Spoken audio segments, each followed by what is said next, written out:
but I never thought I was the best. I knew I was good.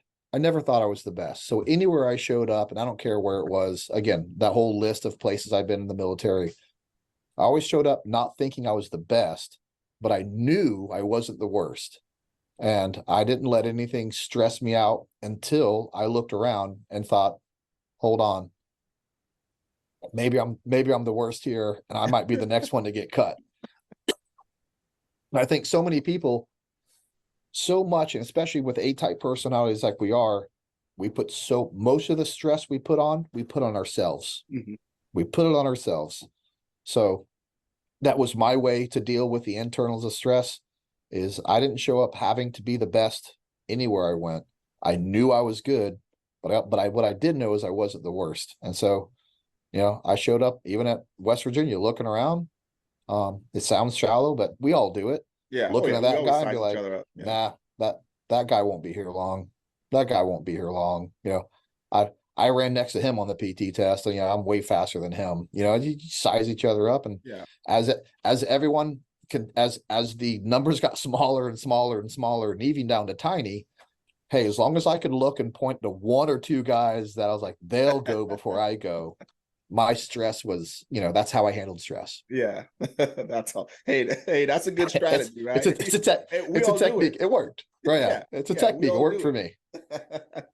So now you get done with selection, you go to OTC, and then you go to the unit. But how long were you there for before you decided to retire, and what led to that? I don't, other than generally speaking, I don't talk a lot about, selection and OTC for good reason. I appreciate you not prying, but this is what I do want to say about those two courses. Both of them met for the first time, really, of sorts. Training courses, I should say, met my expectation. Mm-hmm.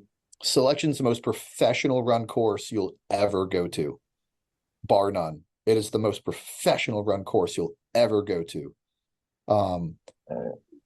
OTC was also very professionally run, and the things they allowed us to do, the resources is what you think it is. The training is what you think it is. It was challenging in every aspect. When you get done with OTC, like unlike the Q course, again, they're two different animals. You're the master of the basics, after the Q course, and you're not necessarily ready to go to an ODA and deploy and be an equal with those guys. You're just not. Now when I got done with OTC, I'm not saying I showed up to a team and I was an equal with those guys, by no means. But I knew I belonged there. I knew I could do the job at least to the lowest level of satisfaction required of me. So you leave that place really, really good at your job at an advanced level. So I really appreciated that about it. Like everyone, I started out as an assaulter, did that job for many rotations.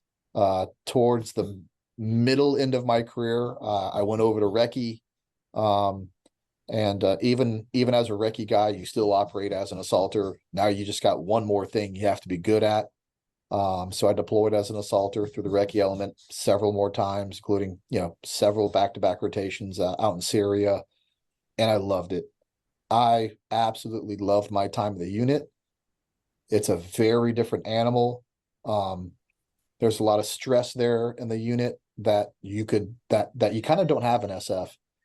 You can be fired at any time in the unit, and they don't care how long you've been there. They don't care what you did. They don't care what you're going to do. They just care what you can do now, and they will fire you. And that type of stress, like you live with real, not self-induced stress. You live with real stress for 10 years. Yeah. Or for as long as you're there. Just the constant expectation of being the world's best, being ready to go at a moment's notice, and being on a no-fail mission is just exhausting. It really is.